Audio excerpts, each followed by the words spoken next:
giant howling vortex of thunder and rain, spreading its spiral arms in a destructive embrace that can reach more than 1,000 kilometers. I feel like we've lost our city.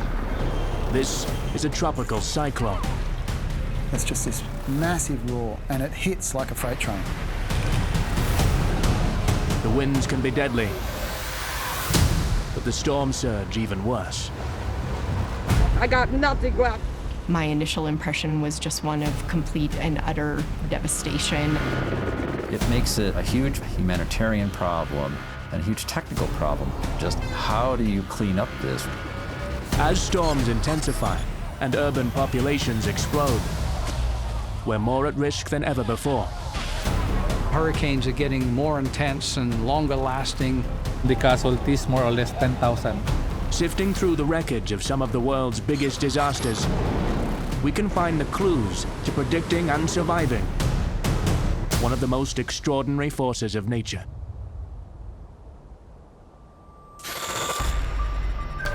Around the world, humanity exists only moments from catastrophe. Disaster bubbles below the surface of the earth, strikes from the heavens, or engulfs us from the sea.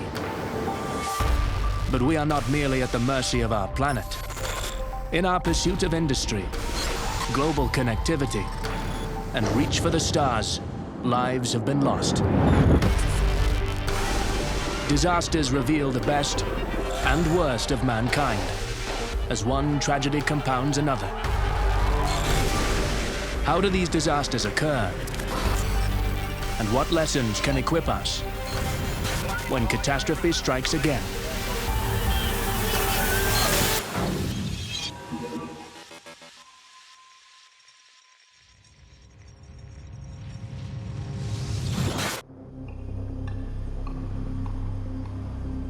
The southeastern states of the US are famous for their laid-back lifestyle, cradling the warm blue waters of the Gulf of Mexico. But the tropics attract more than just beachgoers and tourists. They're the breeding ground of some of the world's most ferocious cyclones. We're just trying to get as far away from here as possible. So in different parts of the world, they call it different things. In Australia, it's called a cyclone. In the USA, it's called a hurricane. In Mexico, it's called a huracán. In East Asia, it's called a typhoon, but it's all the same thing. Hurricane Katrina was born as a tropical depression on August 23, 2005, just near the Bahamas. When these cyclones form in tropical areas, they get what's known as a warm core. So the air rises up around it and then starts to sink, hence forming the eye of a cyclone. High rates of evaporation drive the movement of warm, moist air up into the atmosphere. So the oceans need to be around about 27 degrees Celsius, and you need upper atmospheric conditions to be favourable to allow that air to rise and then diverge or spread out. A lot of it has to do with low wind shear, meaning that there's no strong winds at different levels of the atmosphere. There are no major damages so far, mainly tree debris and power lines that were blown down. Warm waters are the fuel source of tropical cyclones. As the air at the ocean surface moves upwards, pressure drops and more moist, warm air is sucked in to replace it, creating a vortex of intense winds.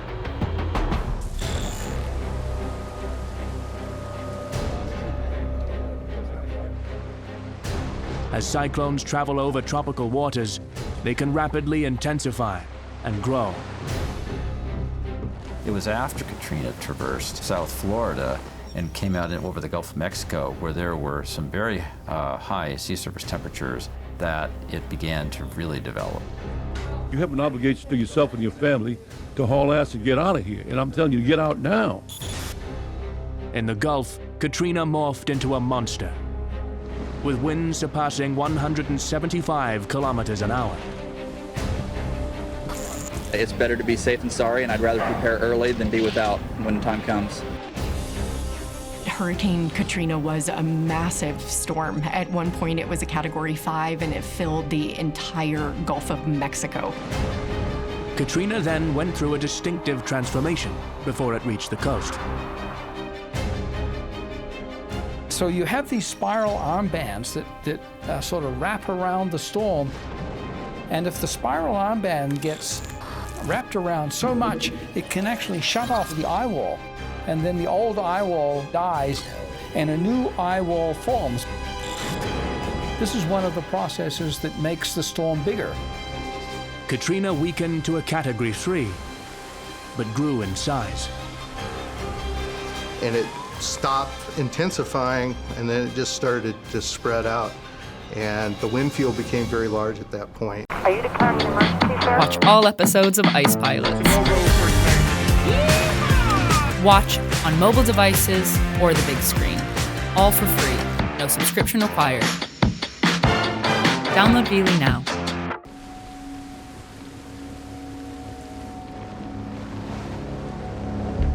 Nestled on the banks of Lake Pontchartrain, Louisiana's biggest city, New Orleans, was directly in the eye's path. If you look out and you see the level of the lake and look at the houses, the lake is above the houses. A mandatory evacuation order was executed, the first in the history of the city. Residents were given plenty of warning. A big one was coming. But nothing prepared them for what was in store. The estimates are that somewhere between 100 to 120,000 residents of the city of New Orleans either could not evacuate or chose not to evacuate in advance of Katrina's landfall.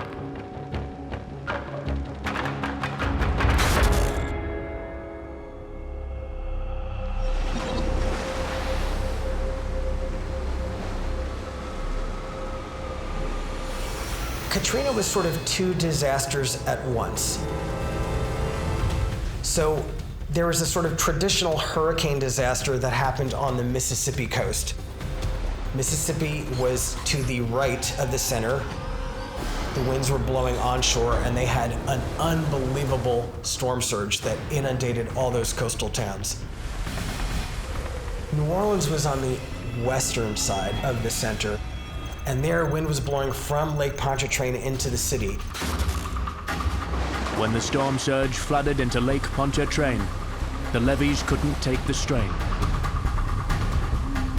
So when they gave way, there was really nothing to stop the water from just pouring in. My understanding is most of the people drowned one way or another. It was the water inundation that killed people.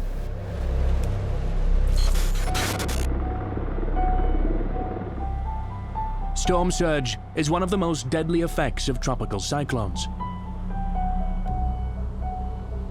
Although Hurricane Katrina weakened to a Category 3 before landfall, its enormous size displaced huge volumes of water.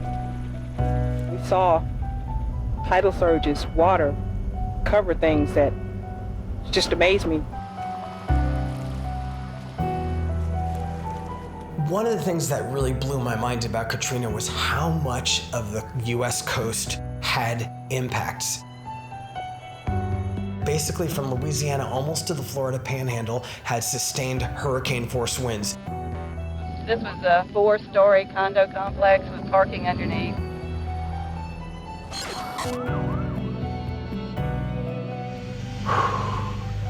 Send a lot of help. Storm surge prone area like the northern Gulf, you start piling up a lot of water along the coast and carrying a lot of water with the center of the storm.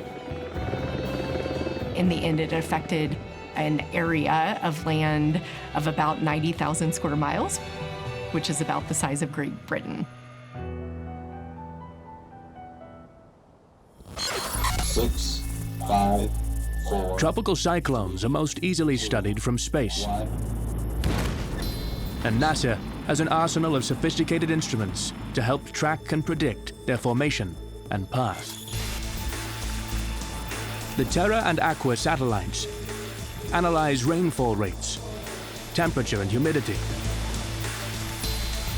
as well as surface wind speed, cloud height, and ocean heat.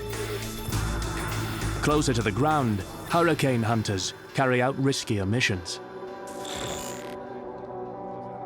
So the mission purpose today is to stay in the environment as long as humanly possible. Storm penetration is done by Air Force C-130 as well as the P-3 aircraft from the National Oceanic and Atmospheric Administration. And the flight tracks are designed to find the center, and you're not going to find the center unless you actually go to the center, and that means penetrating the eye wall. While the eye wall of the storm contains the strongest winds of the cyclone, the center, the eye itself, is an oasis of calm. The eye of a hurricane is one of the most surreal experiences. To get into the eye, you've got to get through the worst part of the storm. So you're shell-shocked from this constant roaring of wind. And all of a sudden it's calm. You can dash outside quickly if you want to, but then you can hear the return eye wall coming. Hard to believe this is a street, isn't it? And it hits like a freight train.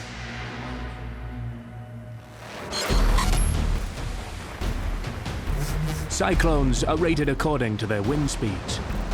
In the Western Hemisphere, they use a classification called the Saffir-Simpson scale.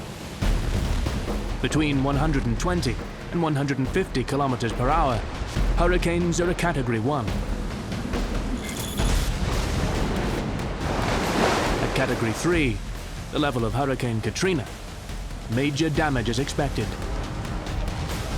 Trees will be uprooted and large-scale destruction of infrastructure may occur. The highest rating is Category 5. It's applied to any hurricane over 251 kilometers an hour. Little can withstand this type of hurricane. The number of the Saffir-Simpson scale is related to wind only, and it really doesn't convey the entire threat. There are many other threats associated with it that sometimes are proportional to that scale and sometimes not.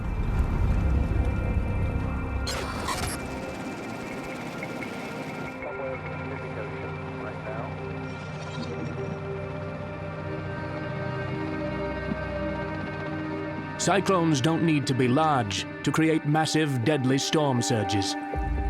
Take Super Typhoon Haiyan, the fiercest tropical cyclone to ever make landfall. In 2013, it hit Tacloban City in the Philippines at a Category 5 rating. The most severe wind category possible. More than 6,000 people were killed. Please contact this number so that we can also get him. The media and people have a way of confusing the intensity of a storm with the size. So they say that Super Typhoon Haiyan was really large. Actually, it was the opposite. It was a very small typhoon, but it was very intense.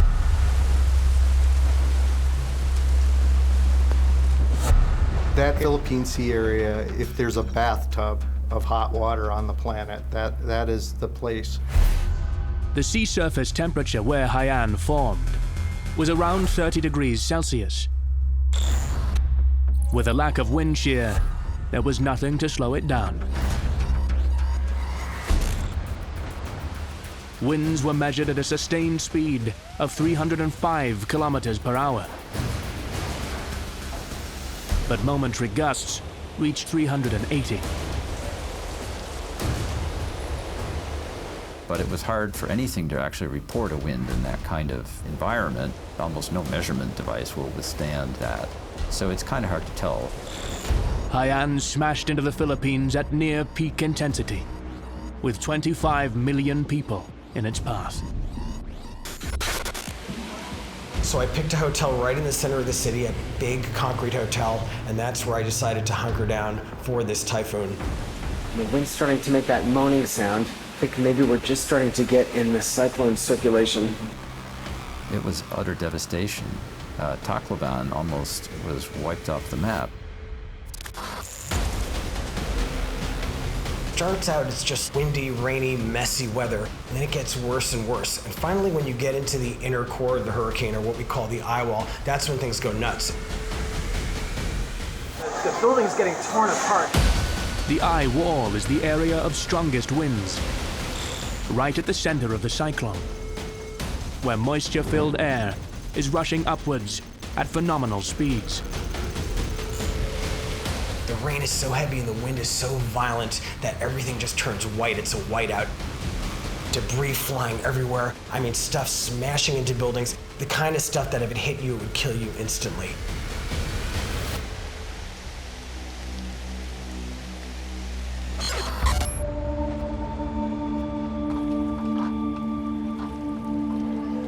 Tacloban City is on the tip of a peninsula at the top of a very narrow bay. And what happened was the center passed south of the city, then the wind shifted to the southeast, and basically had all this wind forcing all of this water into this narrow bay.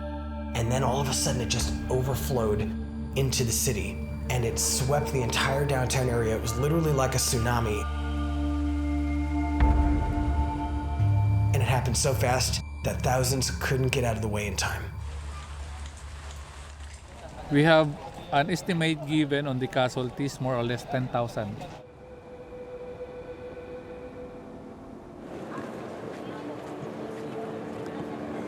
Nothing was ever like Haiyan, and I have not seen anything like it since. To see a city of 220,000 people just destroyed, whole city blocks just gone, piles of rubble, bodies in the streets. Of course, you expect to see emergency services, first responders out, helping people who were injured or rendering aid. That was not the case here. Sa mga news, sabi daw, meron ng mga relief. But sadly, walang dumadating sa amin. Magnitude of this catastrophe was so huge that society was paralyzed. There are no sirens, there's no traffic through the streets. Well, there can't be because the streets are blocked with wreckage. There's just desperate residents trying to dig through the rubble. It is one of the saddest, most awful things I've ever seen. A complete breakdown of infrastructure, of just basic city services, hospitals overflowing with injured people. I never saw something so grim or desperate. Haiyan was just, it's burned in my memory.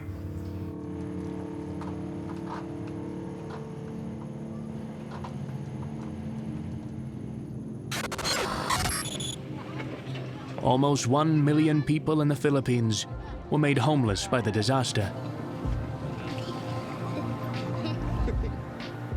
As shortages of food, water, and medicines drove the population to despair, thousands stormed the local airport on November 12th.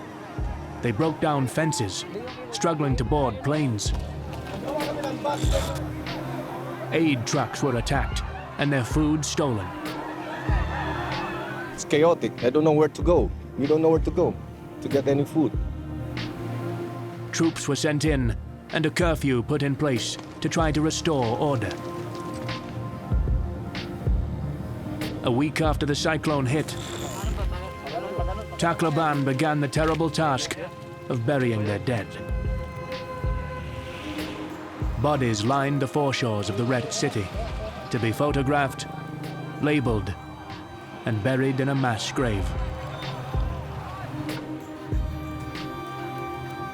This happens a lot of places in the world where there are lots of poor regions. The structures are not well constructed, and they don't last at all. And the people, if they are able to get out, they have nowhere to go. In a situation like this, nothing is fast enough. The need is massive, the need is immediate, because everybody, all at the same time, is hungry. All at the same time have no water. All at the same time have no communication, no power. And so it makes it a huge humanitarian problem, a huge technical problem. Just how do you clean up this? What do you rebuild? There are pictures of weeks and months later in Tacloban of complete devastation still there. It was very hard to gather the resources to begin the cleanup and the rebuilding process. The resources were just not there.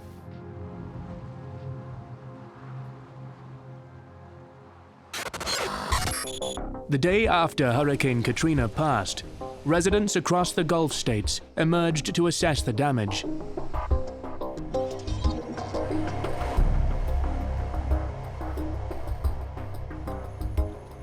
Although spared a direct hit, the worst was yet to come for New Orleans. The water just come up, just out of nowhere. And everybody here was trying to head for higher ground, and there is no higher ground. Some of those people who didn't evacuate because they didn't think the hurricane was going to be as bad as it was, they weren't necessarily wrong. Because much of the flooding and destruction that happened in New Orleans was because of the levee system that failed. Until the levees were repaired and Lake Pontchartrain tamed, the city would remain submerged. The sand layer was 3/4 of the way up to the ceiling, which showed us that it was a phenomenal force of water going through those houses. The debris doubled in its size, so it's only a matter of time for the levee to completely disintegrate in front of us. The levees were designed and built by the U.S. Army Corps of Engineers to protect the city from flooding. But even they knew its limitations. The US Army Corps of Engineers had done experiments on these levees in the 1980s and knew that the type of levees that they had built would burst once the water got up to a certain level. Within 24 hours, there were more than 28 reported breaches of the flood barriers. Not all of them collapsed. Some of them didn't meet up with other parts of the canal walls because one part was owned by one government department, another part was owned by another government department, and they didn't see eye to eye for various bureaucratic reasons, and so they never joined them.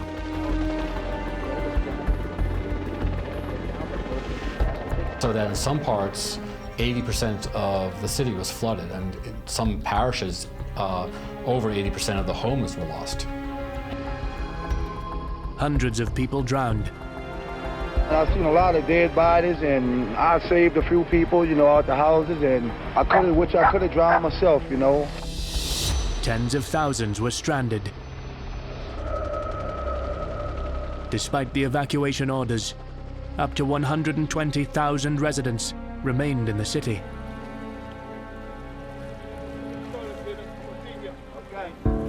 Many people didn't leave because they could not leave. They were either elderly or disabled. They didn't have cash in the bank, or they didn't have credit cards. And in some instances, no family or friends outside of the city. They are getting sick out there. The water's getting pretty stagnant. There was also concerns in a lot of people that they wanted them to evacuate because they wanted their land. New Orleans was a booming city, and there were developers who wanted some of their homes, and that they would be not allowed back. I can be safe in here. I can watch my house. I don't want to leave. If locals' faith in the system was frayed before Katrina, the failure of authorities in its aftermath tore it apart. This is a devastating storm. This is a storm that's going to require immediate action now. I'm pleased to report the troops that have been called in that the convention center is secure. By September 1st, 30,000 people had crammed into the damaged Louisiana Superdome. Another 25,000 in the convention center, both designated temporary shelters. Despite their official status, they had nowhere near the resources to cope with this scale of disaster. Conditions were diabolical. There's 6 bodies upstairs on the 3rd floor, and then there's this guy right here that's dead. And they've been making promises to us that they were going to move us, and people just really been getting frustrated at this point. The media reported widespread looting, and the authorities appeared more interested in incarceration than relief. We ain't got nothing. You know, we gotta steal from each other so we can survive and feed our children. There were reports of isolated cases of violence among the abandoned population in the evacuation centers, as the evacuees were becoming increasingly desperate. There were massive food and water shortages in the Superdome as well as in the convention center. We have regular insulin! And so you can imagine when there are tens of thousands of people in these conditions, how quickly you might think things would descend into chaos, and that was what the media really reported. Instead, it appears that people really began to self-organize to figure out how they could get the resources there that were necessary, especially for the most vulnerable people. I thank God that everybody is sticking as neighbors and helping one another. If we didn't help one another in this city, we would be lost, man. Thank you.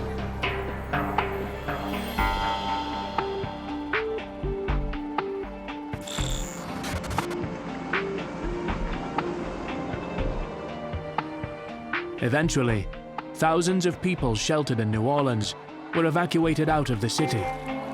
Keep your family members together.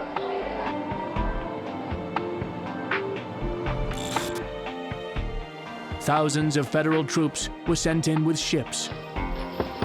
I'm in National Guard. Do you need help? And hundreds of helicopters. But it wasn't enough.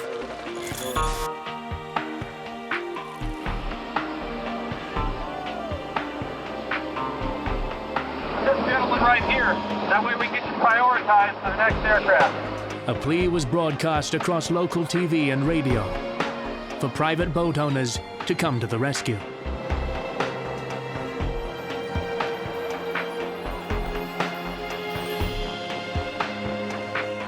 They became known as the Cajun Navy.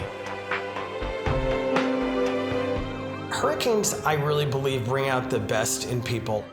Humans have a desire to stick together when the chips are down, and I think that a hurricane or an earthquake or something like that brings it out. We've studied this. There's actually a whole feeling of community cohesion, a kind of euphoric feeling that we can do this together. Knowing your neighbor, being connected to your neighbors, and really helping one another to prepare for these extreme events may be one of the most important things that individuals can do in terms of increasing their own probability of survival in a disaster.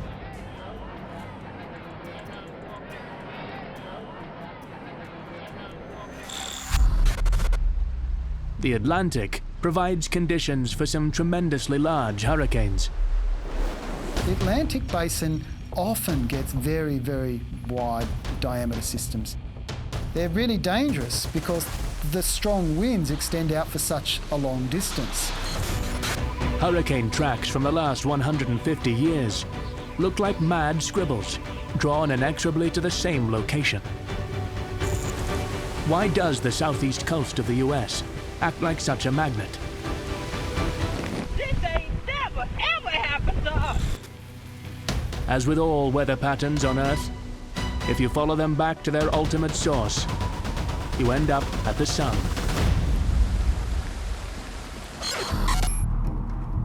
As it beats down on the Sahara, the enormous desert that spans North Africa, heat radiates back off the landscape. As heated air rises several kilometers into the atmosphere, it turns and moves toward the Gulf of Guinea. This movement of air becomes the African easterly jet, a band of wind that moves across the Atlantic, heading straight to America. This jet gets kinks in it, carrying low-pressure systems known as tropical waves. Tropical waves take on many forms, but they're sort of organizations of thunderstorms that travel across the tropics. And this is how Katrina began.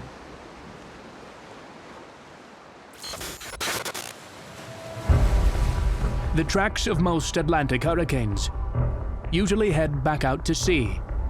But it was very scary, very scary. Oh my God. But the path of Superstorm Sandy, one of the most destructive and surprising hurricanes to hit the east coast of America, left many forecasters scratching their heads.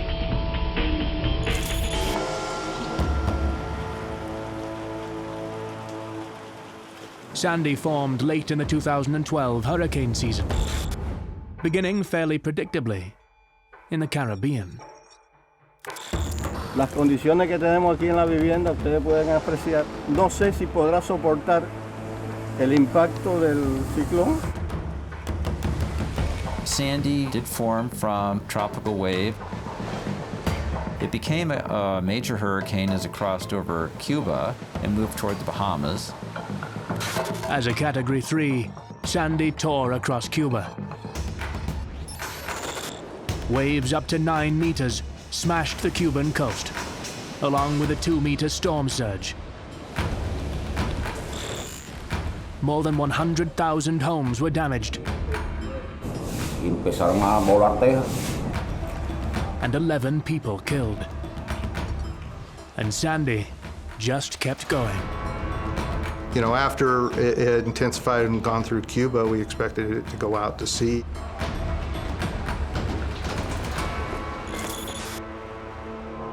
Due to a phenomenon known as the Coriolis effect, cyclones will spin in different directions depending on their location in relation to the equator. If the cyclone occurs in the northern hemisphere, they spin anti-clockwise, while the opposite occurs in the southern. This has a dramatic effect on a cyclone's path. So in the southern hemisphere, they tend to curve out towards the southeast. In the northern hemisphere, they tend to curve out towards the northeast. And so in the case of the east coast of the US, it would be moving away from the coast. But for some reason, Sandy bucked this trend. It really got strange, but it made the left turn, which is very unusual for a hurricane in the Atlantic. Sandy kept growing in size.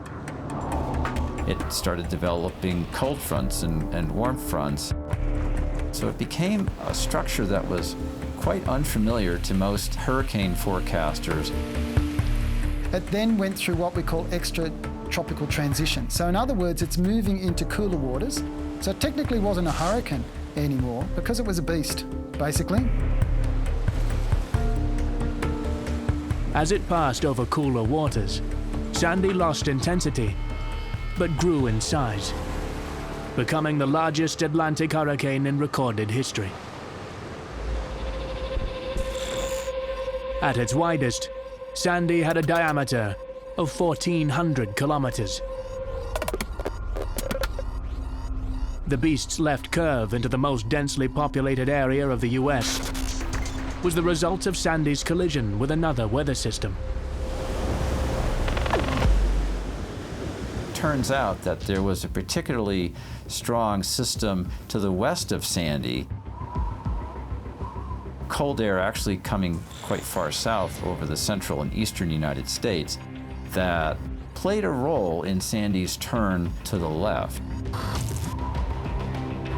The merging systems brought snow and ice to the mountains of West Virginia, with blizzards slamming into the region in a howling gale. Crazy. You can't go nowhere. Trees in the road, the interstate shut down. Not much you can do. Feet of snow in parts of the Appalachians. Just amazing. So you had this juxtaposition of tropical hazards and wintertime hazards in such an event. As the Appalachians froze, the northeast coast was smashed by huge storm surges, exacerbated by the full moon and high tide, 2 days before Halloween. It hit us really, really bad. So places around New York City and along the New Jersey coast were completely inundated. Big disruption, a lot of problems in a heavily populated area. There was more than a 10-foot storm surge at the battery. It was higher than any structure they had to prevent it, and so once the water got over that, it had nothing to keep it from going into the subway and other things. And so there were widespread power outages throughout lower Manhattan as well as in surrounding regions. That millions of people had their power knocked out. We also saw schools that were badly flooded. In Superstorm Sandy, people had to be evacuated because of flooding that was occurring there. Hurricane Katrina had taught the U.S. health system many lessons about preparedness. So even though damage and flooding were widespread, health services did not collapse. Probably one of the biggest lessons we had from Hurricane Katrina was how the health system was not prepared. We realized that the healthcare system needed to take responsibility for itself and have its own emergency management approach. As a result, in Hurricane Sandy, the New York City area hospitals really did quite well in many regards. Though there were closures, they had been practicing and they had been preparing during that decade in between, and hospitals were up and running very quickly. Finding boats in the middle of the road is not what anybody would hope for today. The full moon and high tide enhanced the storm surge, along with climate change. Though we knew with high tide it was going to be really bad, we just never thought it would be this bad.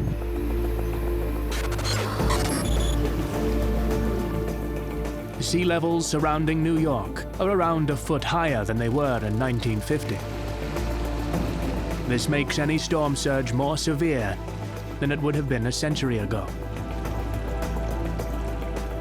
The total cost was somewhere around $75 billion, and probably half of that is associated with the flooding of the subway system. And so the damage was tremendous. Climate change is also warming the seas, which fuel hurricanes. The best way to think of it, in my view, is that the storms mostly occur much as they did before. But it's in a warmer, moister environment. As a result, it can actually reach out and grab more moisture and bring it into that storm. It can invigorate the storm in that process. The strongest effects are in the tropics, so this relates to hurricanes in particular.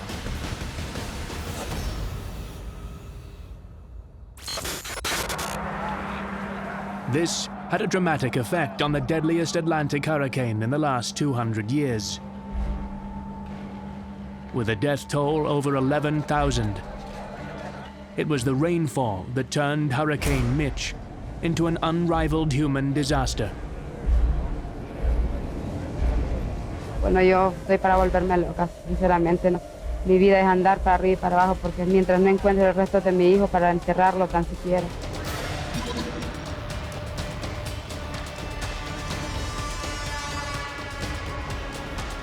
Hurricane Mitch began in the Caribbean in late October 1998 and rapidly intensified, reaching Category 5 status in just 2 days.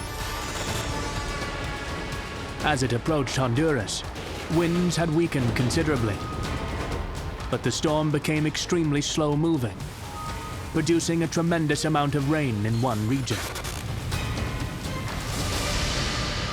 The hilly terrain was subject to all this incredible moisture moving in from the Atlantic and riding up on the hillside, creating devastating flash flooding. This happens in other parts of the world too, where you have such a tremendous amount of moisture coming inland, encountering mountains or hilly terrain where there's just so much water coming down at once that mudslides occur, and these can take out entire towns. In Honduras, entire villages were washed away by mudslides.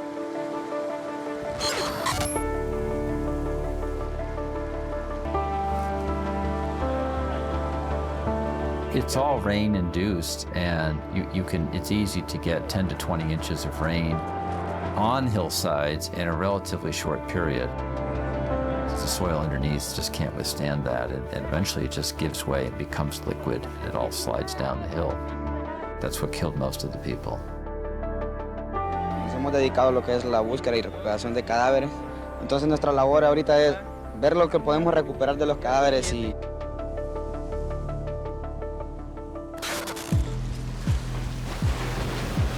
The storm's effects reached Nicaragua. One gigantic mudslide in Pozaltega killed 2,000 people. Rescue workers who tried to reach devastated villages were severely hampered by rising floodwaters.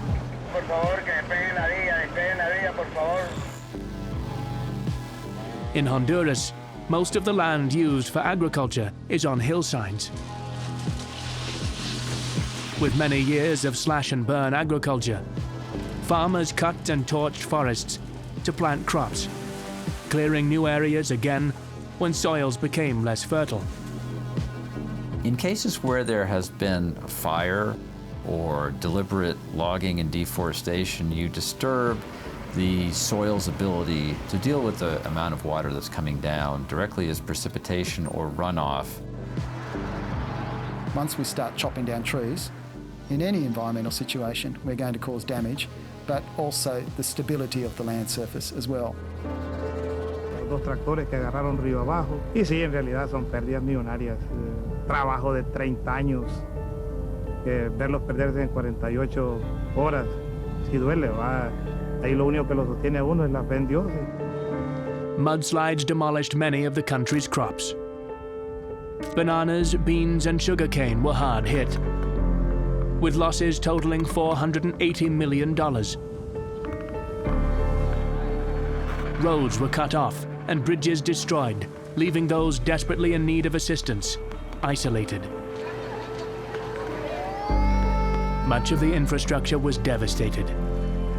In both countries, a total of 2 million people were left homeless. No les ha dado nada, ni comida, ni ayuda en materiales. The months that followed became a life and death struggle for some of Latin America's poorest people, who had only recently started to recover from years of civil war.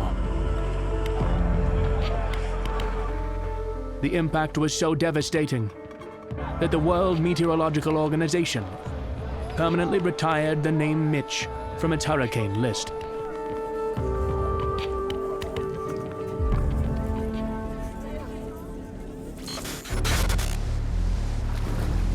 In the years preceding Mitch, tropical cyclones have become more severe, and the retiring of names has become more common. The 2005 hurricane season was so severe, it saw a record number of names retired. Dennis, Rita, Stan, Wilma, and Katrina.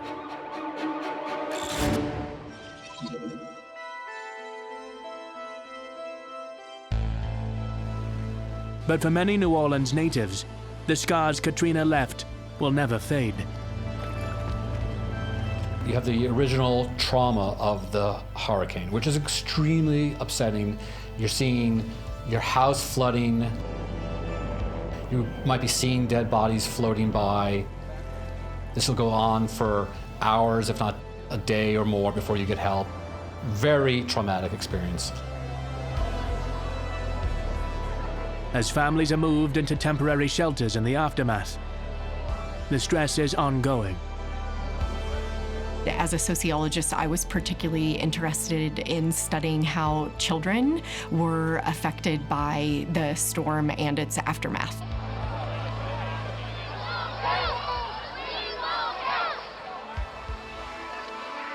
Almost all of the children missed days, if not weeks, if not months of school. There were also impacts in terms of the shattering of friend and family networks.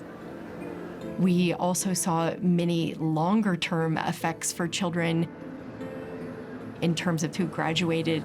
Had a lot to do with how many times they moved after this storm.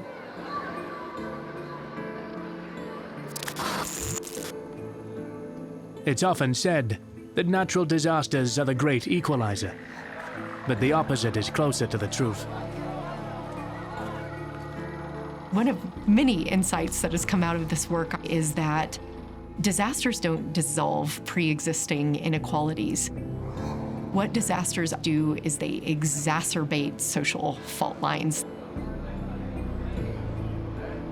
When it comes to who has the resources, the capacity to actually prepare for, respond to, and recover from disaster, we know that that is profoundly influenced by social class, by race, and by other characteristics. Some of the populations that were displaced in Katrina included some of the most economically disenfranchised populations, and also were some of the areas of the city that were slowest to get the necessary recovery resources. Almost 6 weeks after Katrina first made landfall, the last of the water was pumped out of New Orleans. But returning home is by no means an end to the trauma.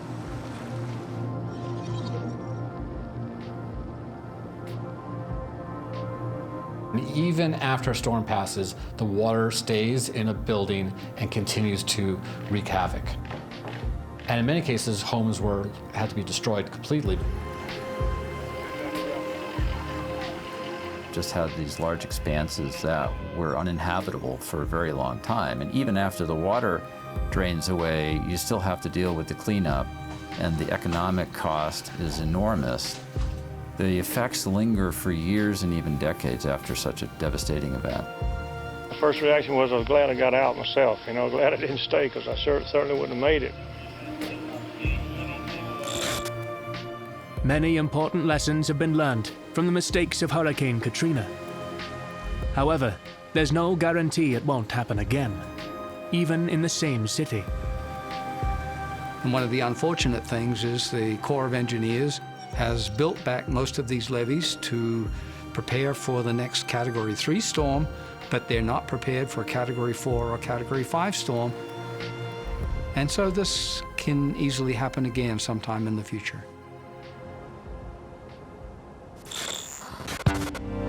As destructive as tropical cyclones are, viewed as purely a meteorological phenomenon, they are an awe-inspiring and extremely important part of the natural balance of our world. They are an amazing force of nature. Their symmetry, the way they move, the way they form is quite phenomenal. But they're also a mechanism which redistributes heat very effectively around the Earth.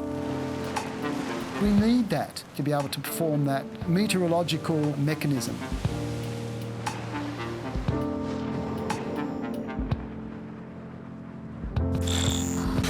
Continuing our scientific fascination with tropical cyclones is essential for better predicting where and when the next big one will hit.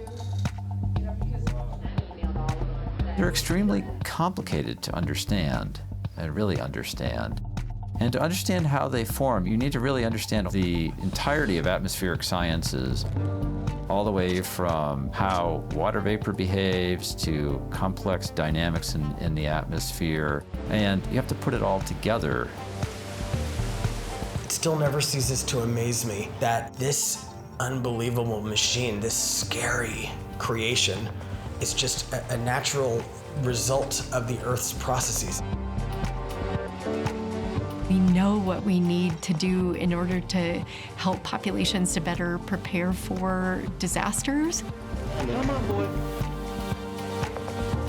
Right now, it's a question of, do we have the political will, and are we going to invest what it's actually going to take to help make communities and cities more resilient to natural hazards?